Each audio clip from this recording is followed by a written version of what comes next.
Let's do that over again. Telehealth, party time, excellent.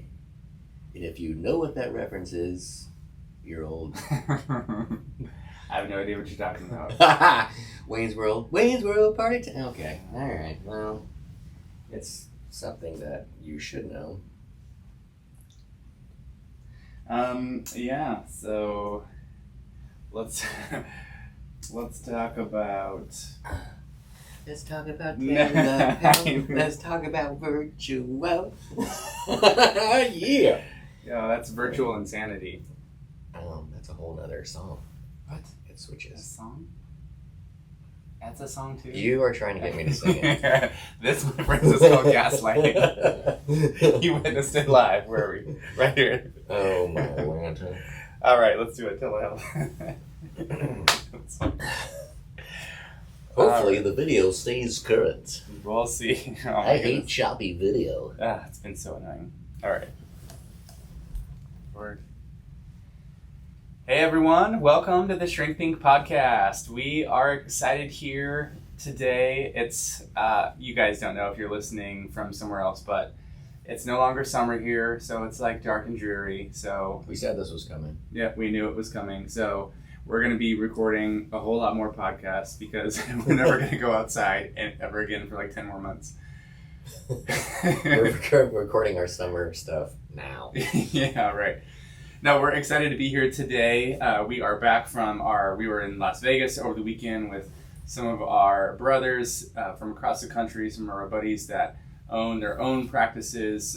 If you recall earlier this year, we were in Vegas and there's a group of us guys and we had this roundtable discussion. It was really cool, really awesome. We, however, have a larger group now and we did not get to do that. So you just get to hear us tell you how awesome it was, and then you'll all just have to take our word for it. So thanks for coming along for that boring ride. It was a whole lot more fun last time. And then our host next year will all of a sudden have 25 people. So we'll Probably. Yeah. Yeah, and who's that it's not unusual to be loved by that Vegas guy? Like maybe he'll be our next host. Hopefully it's not. Let's get ready to rumble. Yeah, it'll be so the ball big. comes out of the Yeah, ceiling. it'll be like in an arena somewhere. That will not be good. No. Although the exposure would be great if we had that big of an audience. That'd be sweet. Yeah. Anyway, today we are starting like a two-part series, I guess. They're just they're connected, but we decided that we're going to do this in two parts because if you just do them, I think in one, we just would pack them into one. It would be like a little bit too much for an episode. So we're going to be talking about telehealth or like virtual counseling, video counseling, versus in-person counseling. That'll be our next episode. So today we're going to be talking about telehealth and you know, when we use the term telehealth, I mean, that's the kind of common language that I think clinicians use. You can call it anything you want, you know, video sessions or video counseling, video therapy. I don't know, there's probably a number of Phone therapy. Yeah, sure. Yes. That one will work Yeah. also. What? What? People talk on what? It's a corded phone? Yeah, That's so what you thought. the round. The spiral cord. Yes. Yes. So, first of all, like, what is telehealth? I mean, it's basically you're sitting in front of your laptop or your computer. Some people are like on their phone in their car, you know, and your therapist is in their office or their home office, and they've got their laptop up. There's a camera, maybe there's a mic or headphones or whatever, and you're doing counseling virtually, right? You don't have to come into their office. You are doing it from your car, from on a walk, wherever. Some people, this is great. They can do it while they're traveling. Maybe they're in a different state or a different part of the state, but they want to keep their counseling appointment. They can do that. So this is very different from in-person. And by the way, it's not really new, although I think the pandemic really changed a lot of this because everyone was staying home. And so how do you go to counseling and stay 6 feet apart or avoid potentially transmitting disease to somebody else? Well, virtual therapy, right? That became a much bigger way of doing counseling. And in a lot of ways, it's continued on, but it's become a little bit more purposeful. It's used for specific purposes now, and it's not, I think, as broad as it was during that pandemic. Yeah, So one thing I would say about that is interesting. It just as a difference between pre-pandemic and post. So those folks working on licensure, at least in Oregon, it used to be pre-pandemic that you could only count 10% of your hours for that were like considered telehealth, like or by phone or whatever. So if you were seeing a client, like your clients that you have during the week, say you have 10 of them, you could only actually talk to one of them on the phone. Now imagine if they kept that rule now, people would, clinicians would revolt, clients would revolt, but somewhere over the pandemic, in the beginning, they just got rid of all the rules for us on the clinical side and said, do whatever you want. Like, and I mean, kind of. like if everybody needs to be virtual, then go for it, because that's safer. All the health regulations were like, don't be in person as much as possible. So it was like, okay, let's do that. Well, they also suspended the state line stuff for a little while there. It didn't matter where you lived. Like, they wanted people getting help. So it was like, if you were in Oregon, you could counsel somebody in Nevada, and it wouldn't be, everybody's looking the other way, bro. We're suspending everything. So of course, the pandemic ends, and people start coming back together, and they're like, it just was a whole new world, because now you are not shutting the door on virtual. No. That might be a song also. Oh, it might be. A whole new It's world. a whole new. Okay. Yeah, that's. I was on video doing that. Yeah. You want to see that?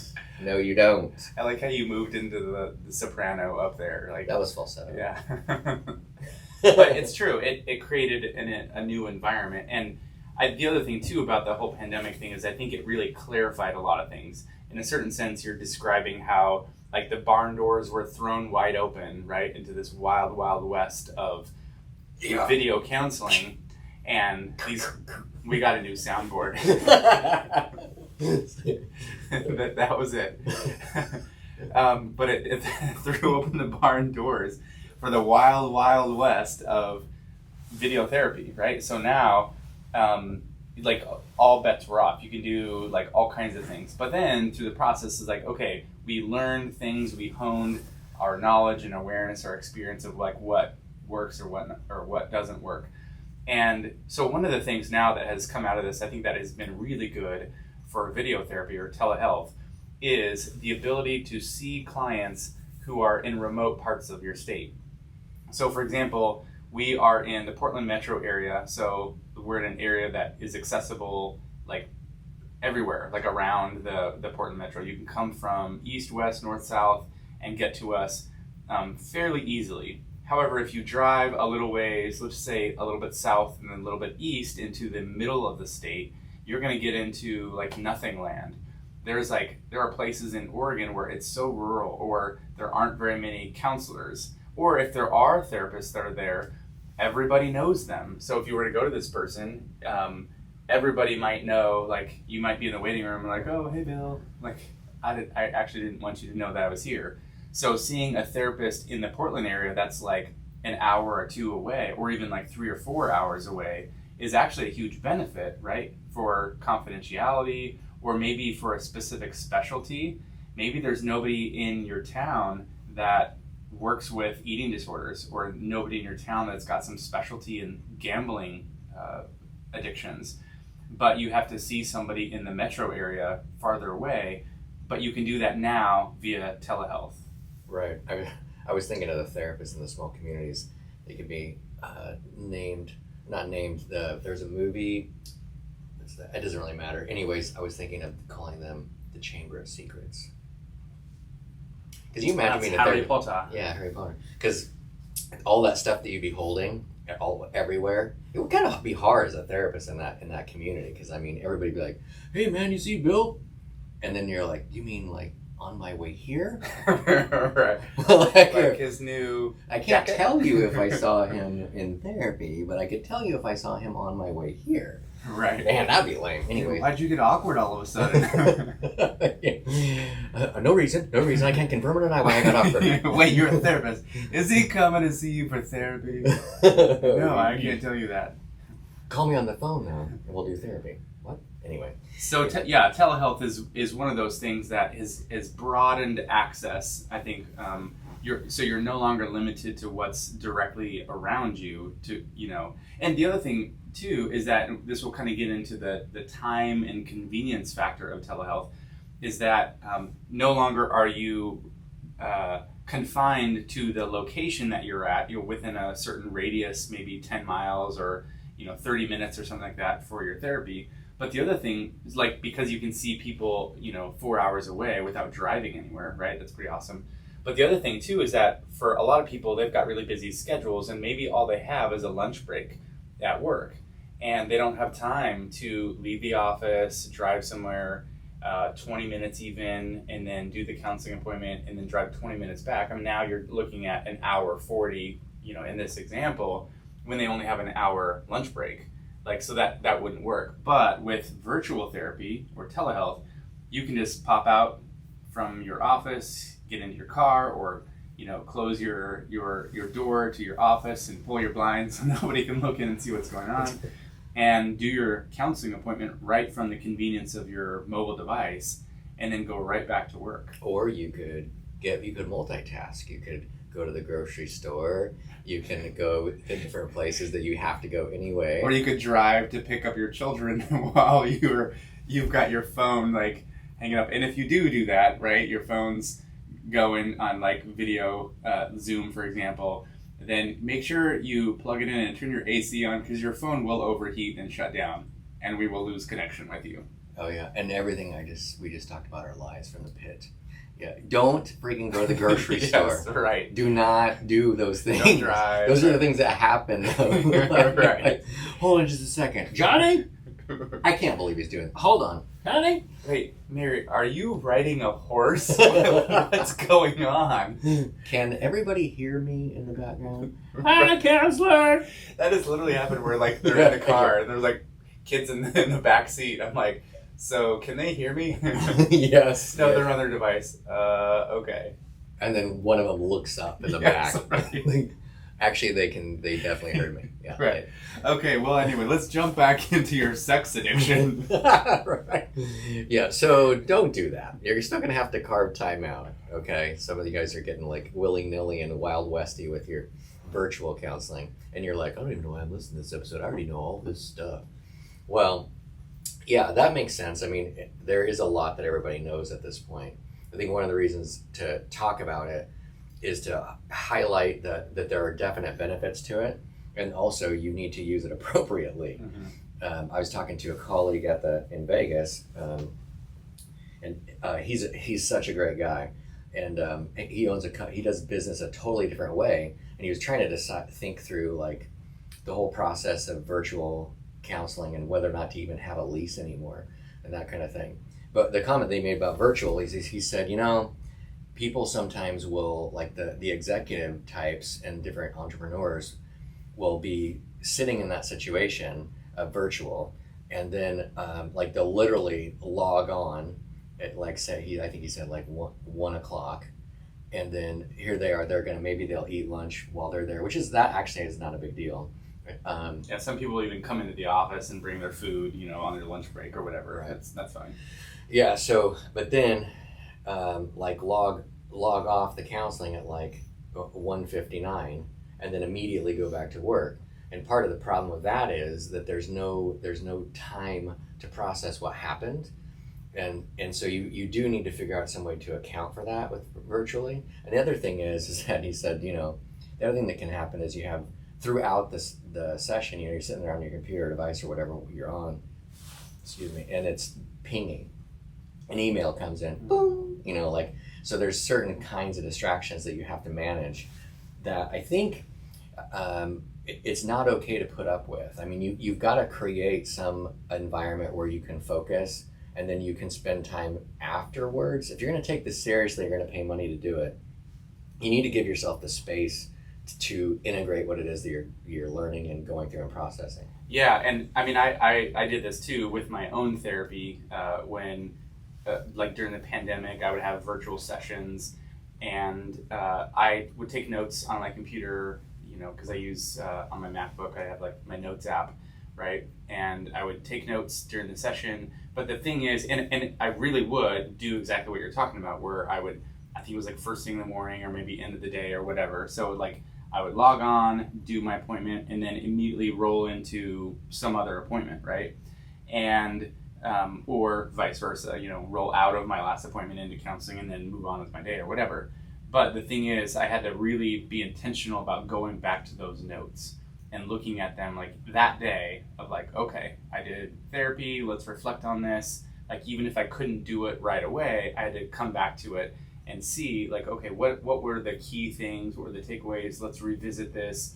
What do I need to learn and know? It's like spending that time revisiting, rehashing, whatever was talked about in therapy, I think is the way you can make the most use of that time. So it doesn't just happen, check the box, did it, whatever happened inside the session was good and helpful, but then you're done with it. Because then essentially what you're looking at, and I remember saying this to people a lot, quite a bit, is you only go to therapy if you're doing it once a week for like an hour. And how many days and hours are you in the rest of your life? I mean, it's like, hundreds or whatever. And so you're doing 1 hour a week in the session. And then if you don't think about it or process or do anything with it, then that's a tiny fractional percentage of the rest of your life. But if you're taking time to think about it, process it, maybe talk to somebody else, then that number grows. And that's where you're going to have the biggest impact or a lot more change possibility from therapy. Yeah, I mean, all of the change process involves a commitment to action. In a lot of that, you can have a great commitment, but you might not be reminded because you're not thinking about it in the times that you need to be thinking about it. And you definitely won't if you're counting on us as therapists to just tell you to think about it. And we're only doing that for 1 hour. I mean, we're telling you during that hour, and you probably are actually thinking about it then. Mm-hmm. And then the hour's done. You have to figure out some ways to integrate, which means you have to give yourself space to do so. Yeah. I mean, the other thing that's happened, I think in the very beginning of the whole pandemic, this was not true. People were very focused and had the space to do it. But somewhere over the course of time, in the land of multitasking, there's been like this lesser commitment that happens with telehealth. Like, oh, I was going to come in, but I had to go, blah, blah. So it's like a last minute. Can we just do virtual? Like, yeah, we can do virtual. But in my mind, I'm always like, are we now not as committed to this? Like, right? It's fine. It's great when it's like a one-off or a hey, this thing is happening. I got squeezed out in my schedule, whatever. Can we just do telehealth? It's like, yeah, that's a great way to maintain the consistency of your appointments without losing that week to week, right? But if that becomes like the continual thing, that actually can, like you said, it can kind of devalue, because it'll devalue the sessions or devalue therapy because you're looking at it more as like, like where can I fit this in, and like not make it as much of a priority in my life. Versus when you're in person, it's a bigger commitment, and we'll talk about that in the next episode of the commitment that it is to spend that much time. But you're also getting a whole lot more value from it. Yeah, so there's a lot of benefit to virtual especially when it comes to treatment with specializations and that kind of thing. And the other thing that the pandemic did with the virtual thing is there are states that are kind of trying to figure out how to group themselves together and respect each other's licensure process so that you can actually practice in another state without having to have a bunch of licenses. I don't think we're not there yet, but I feel like that's on its way. Yeah, and the reason for that, if you think about it, is like, and I've talked with some people around here that they've got like some medical issue and they've seen a bunch of doctors around here and like literally tapped out the market, right? And nobody knows what to do. But there's a specialist that's like up in Washington, maybe towards the Canadian border, for example. Well, that makes sense if you can drive up there and get care, right? But if we're talking therapy and you've got a specialist in a different state, and that person doesn't have a license to treat you or whatever in your state, that person might be the one that you need in order to get help, but because of these stupid regulations, right, they can't treat you. But if that's changing, then if you have a specialist in a different state that you need to see for your particular issue, those doors could actually open up to be able to get the help that you need. So it's moving in that direction. I think we'll probably get there pretty soon, in the next 5 years or so. But the other thing I want to say as we kind of wrap up the end of this telehealth session is that I don't remember what I was going to say. You lost it? I did. That's what happens on telehealth. You're multitasking. I You was want to change this to virtual. This is virtual. I know. Virtual as it gets. Like, it is. What are we going to have Your all of our own. listeners like come in person to like a stadium, an arena? Oh, that's a next That's the level biggest. idea. I know. A live podcast. I Yes. actually saw that on a comedy show. No, I don't remember. It's all about the thing, I guess, that we wanted to try to do is just, yes, telehealth is really cool. It's very convenient. But if you treat it as a convenience, it's a problem. Like it won't be that helpful. You'll need. It'll be interesting to see the studies coming out, because my thought is that telehealth is probably going to be one of those things that there's going to be a bit more of a convenience factor that's going to taint the efficacy of it. Like I could be wrong, but I just experience it enough to where sometimes I'm like, hello, like because I'm doing a phone thing or whatever, and I'm on mute on their side, meaning like they're listening to me, but I'm muted, so I can't hear what's going on over there, type of a thing, because they're doing 1,000 other things that are happening. And so I think, and for us therapists, for those therapists listening, you do need to try to be more intentional with your client and hold those folks more. I'm talking to myself too. Hold those folks more accountable to carving the time out. Yeah. I also think, depending on your person, that therapist, that you might need to adjust your times in the sense that stopping early to give them space to process if they have to go back to work. Just saying like, yeah, we actually should stop now so you have a little bit of time to consider this stuff. And honestly, we wouldn't do that in person. Like that would be a totally because you'd different have intervention. like the commute to getting back in your car to make that transition. Even if you're just down the road, you have a few minutes to make that transition, and you have all those cues: leaving the office, getting into your car, getting into new scenery, walking back in the office. All those cues are transitional elements. Right. Well, I think in considering all this, we hope that you've loved this virtual production of the podcast. Have a great day. Cool.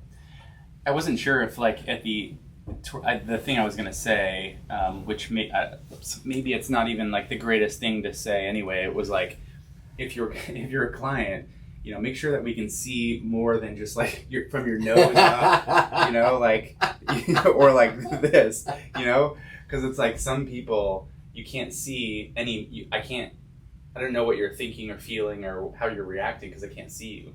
So like seeing more of your body, like from the, your chest up kind of a thing where I can see, I'm sore, from here so that I can see some more of your physiology because, we're looking at your breathing or if your body's doing something, in reaction to what we're talking about or whatever. But I was like, is it worth saying? We can still say that on the other thing. We'll just put it on the YouTube channel right there. Which just happened! Okay, cool. So let's move on to in person. In person. And first, let's